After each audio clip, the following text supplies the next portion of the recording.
Assalamualaikum teman-teman. Hari ini kita akan belajar tentang konsep sumber daya insani dalam Islam. Wah, menarik! Apa sih yang dimaksud dengan sumber daya insani? Pasti ada hubungannya dengan manusia dalam Islam. Sumber daya manusia merupakan faktor yang sangat penting dalam pembangunan suatu bangsa. Tanpa manusia yang berkualitas, pembangunan ekonomi dan sosial tidak akan berjalan dengan baik. Berarti kualitas manusia sangat menentukan kemajuan suatu negara ya? Betul, dalam Islam manusia tidak hanya dinilai dari kemampuan kerja, tetapi juga dari iman dan akhlaknya.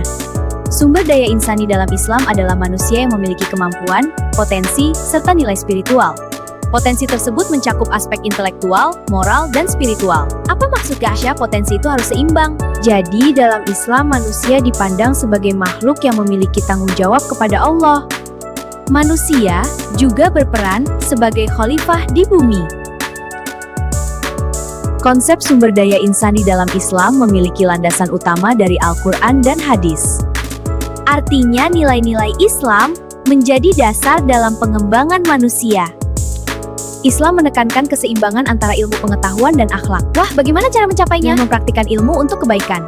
Karakter pertama adalah beriman dan bertakwa kepada Allah Subhanahu wa Ta'ala.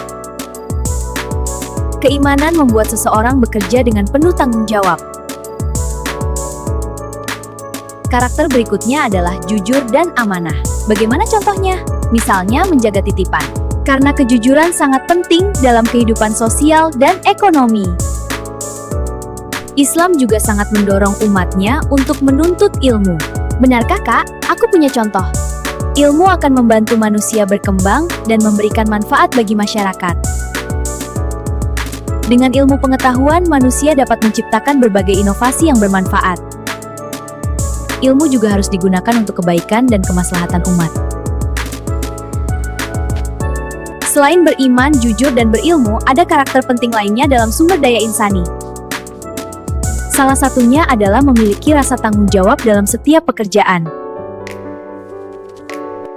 Kenapa tanggung jawab itu penting dalam Islam? Karena manusia dipercaya oleh Allah sebagai khalifah di bumi. Artinya manusia memiliki tugas untuk menjaga dan mengelola bumi dengan baik.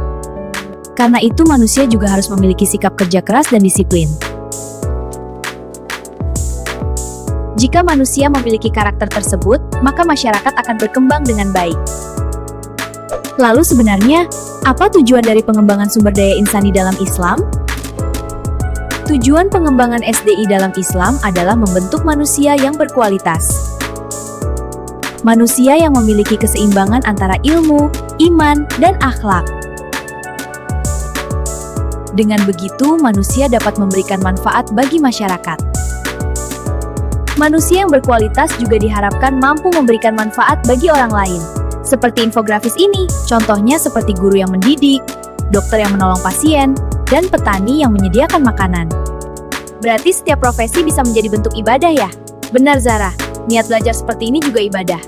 Betul, jika dilakukan dengan niat yang baik dan cara yang halal, pekerjaan bisa menjadi ibadah. Ketika sumber daya insani berkembang dengan baik, maka masyarakat akan menjadi lebih maju dan sejahtera. Sekarang aku mengerti, pengembangan manusia sangat penting dalam Islam. Kalau begitu, manusia yang berkualitas pasti sangat penting dalam kegiatan ekonomi. Sumber daya insani juga memiliki peran penting dalam pembangunan ekonomi Islam. Seperti petani dan nelayan, manusia yang berkualitas akan menciptakan sistem ekonomi yang adil dan sejahtera. Berarti ekonomi Islam tidak hanya mengejar keuntungan. Benar Zara, ini penting, jadi semuanya harus seimbang.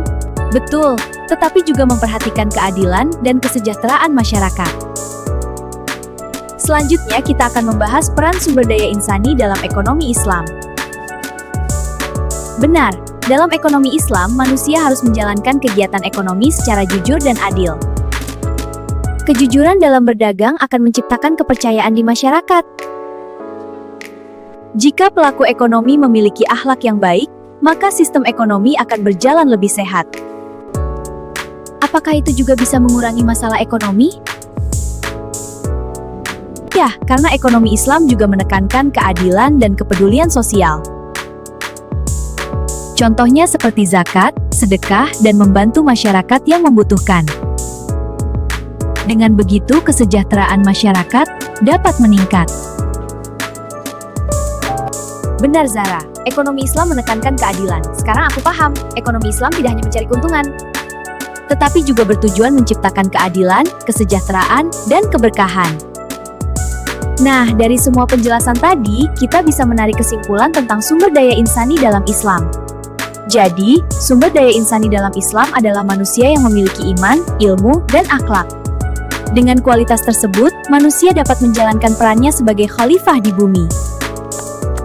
Semoga pembelajaran ini bermanfaat. Semoga pembelajaran ini bermanfaat. Semoga pembelajaran ini bermanfaat.